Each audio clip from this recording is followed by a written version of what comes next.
White 2135. Right now, this is the oil regulator pressure valve set up on it. Right now, these are full. It's been sitting for a couple days. This one's full. This one might be missing a bit. Right now, if you leave it for 4 or 5 days, the oil drains out of these two filters, and if you take this off where you're supposed to drain the filter when you do an oil change, there'll be no oil in here, and there's an extra liter or better in the crankcase.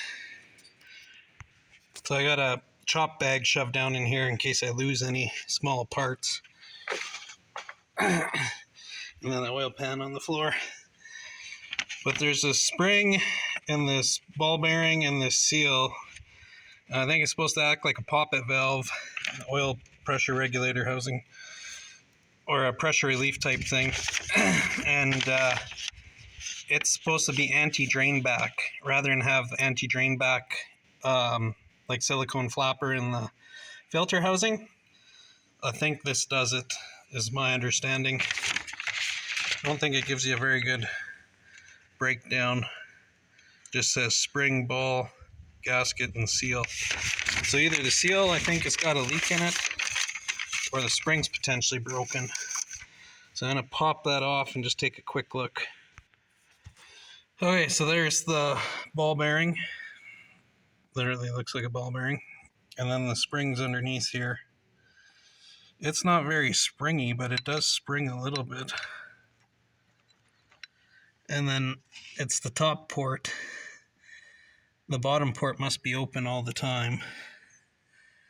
And there's a seal in there, but the gasket's still on, so I got to carefully try and take that gasket off.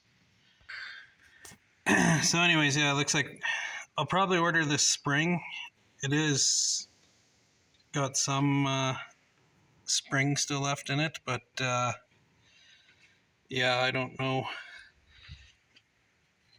I don't know if somebody's been in here before. This doesn't really look factory. This is probably obviously how you set the oil pressure for the engine. It looks like there's a gallery up here, and then oil flow comes through there. And then this is just a poppet type valve. It rests against the seat of that mechanical seal there, and I think it's just a single lip seal.